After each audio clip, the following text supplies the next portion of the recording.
So what are we going to see tonight from you? Well, tonight at Zed Books, this fabulous used bookstore. I just walked in here and there's 5 books I'd like to pick up. It's amazing. They're awesome. They've got Lord of the Rings. You have an interesting book on the Second World War. And there's this fantastic book, Mockingbirds. Anyway, we're going to see tonight. It's going to be a transition. Most people are, when they think of poetry, they think, oh my gosh, bore me to tears. I don't do that. So I'm going to take you on a journey from traditional poetry to what I do, which is a blending of disciplines. And it's far from boring. At least I don't think it is.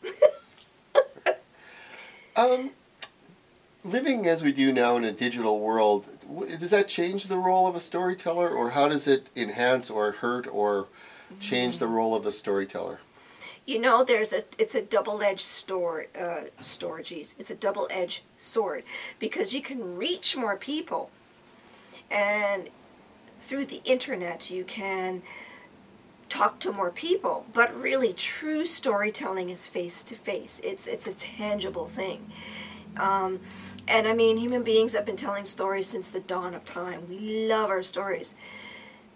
You know, and with the internet, there's this whole idea of copywriting and plagiarism. And storytelling is all about sharing. So you can share a story with someone, but then if they go and take your material, sell it to Warner Brothers and make $1 million, is that right? So in some ways, yes, it's fantastic. In other ways, I think it's cheapened it. It's lost the tangible of being in front of the person and really experiencing the tangible emotions of telling that story, being captivated by that story, being rooted by the way the person uses their voice, you know, the distractions, just of the environment that you're telling the story. So I think storytelling is adaptable and it's going to evolve for the internet, but I come from a generation where the internet didn't exist, and we would sit around in kindergarten in a circle and listen to stories. How does being diverse help your work, and how do you feel it can help emerging and starting artists? Well, being diverse in your discipline it challenges you, and it gives you a deeper understanding of what you're doing. So you have storytelling, and maybe you want to involve video in it. So now you got to think about the visual aspect. How does the visuals go along with what you're saying, or how does it contradict? Is that important? If you bring in music to your storytelling, now you're going to become sensitive to meter, to the pacing, to the timing, to the temperature, to even what you're doing with your voice. So if you're in a C sharp, what are you going to do with your voice? Are you going to match it? Are you going to contradict it? Are you going to harmonize with it? Or does it matter? So it also gives more of a dynamic aspect to your work. Like music fires so many parts of the brain. And then you add storytelling. And the two can complement or compete. It's up to the storyteller. So being diverse makes you more flexible. It causes you to think outside the box of what you do. Maybe turn what you do on its head, storytelling. Because maybe now it's not the words that are important, but what the people are seeing. And you say less.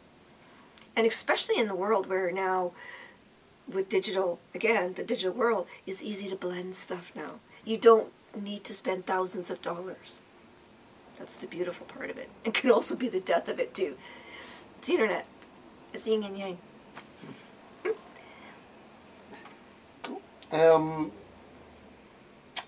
Tell me your views on collective creativity. Love it. Oh my gosh, no artist can live in a vacuum. Maybe some narcissists can. But seriously, artists are sponges. We're observers of the world around us. And, you know, how can one be creative if there's no stimuli? You know, just even going to a show and seeing an art show or performance, it's stimulating. It gets you asking questions. It gets you looking at something different. I think being collectively creative is so essential to society in general. And I think that's what's really falling apart in our society. There is I'm not bashing academia. I know they're struggling with cutbacks. Education is important. But there is this commodification of the creative process, that you have to have a piece of paper to state that you're creative. And if you don't, well, you don't speak our language. And for us to get out of the mess that we're in as a society, we need a collective creativity that's respected up on all levels.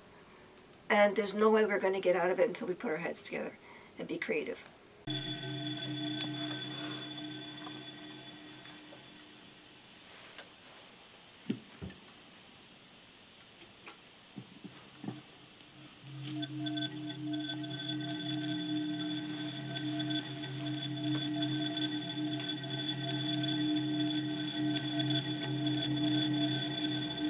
Shifting blue scales reflect the sky.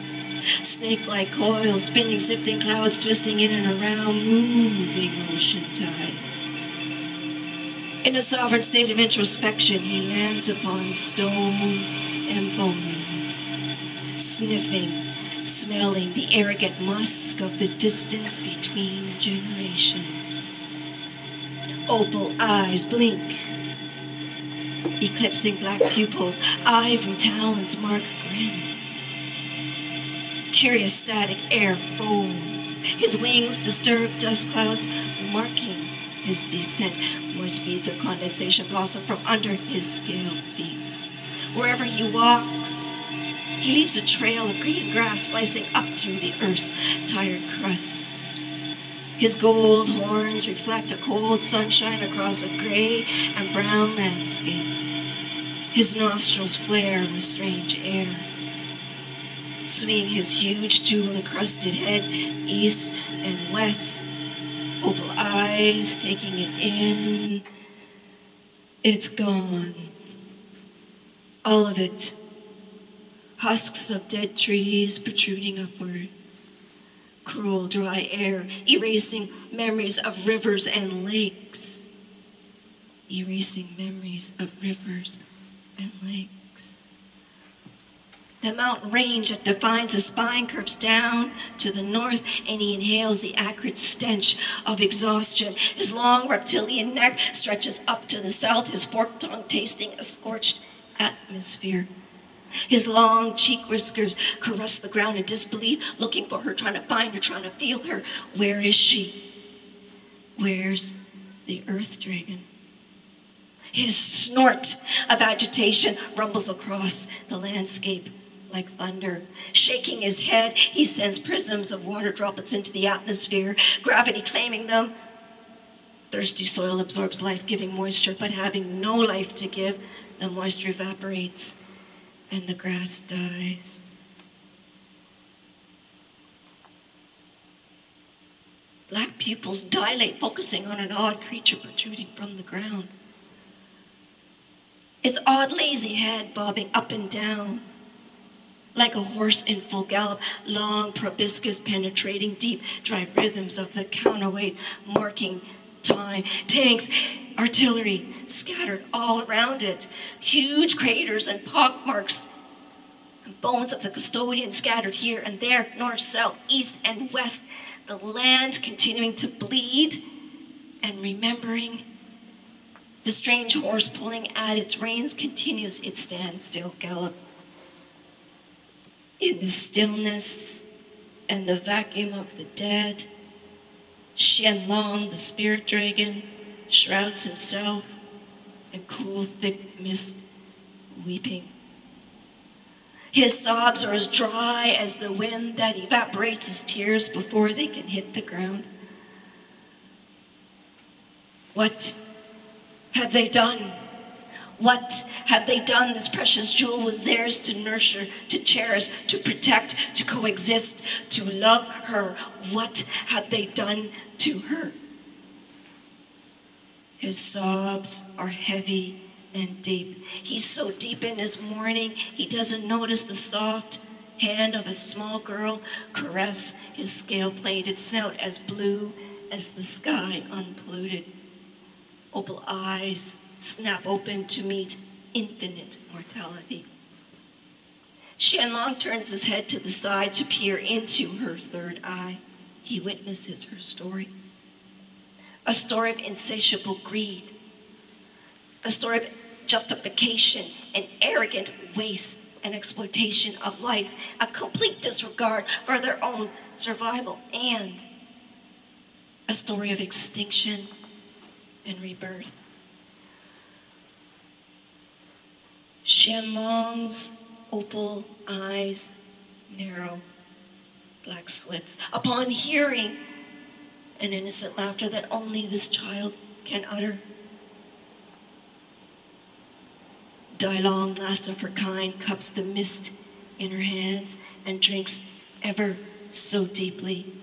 Smiling, she watches Xianlong, the spirit dragon, defender of wind and rain, escape into the sky, disturbing nothing.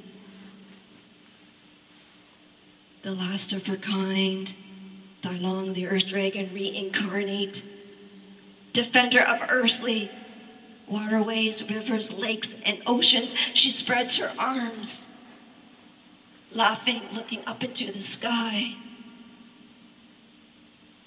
And behind her, the ground turns green with life.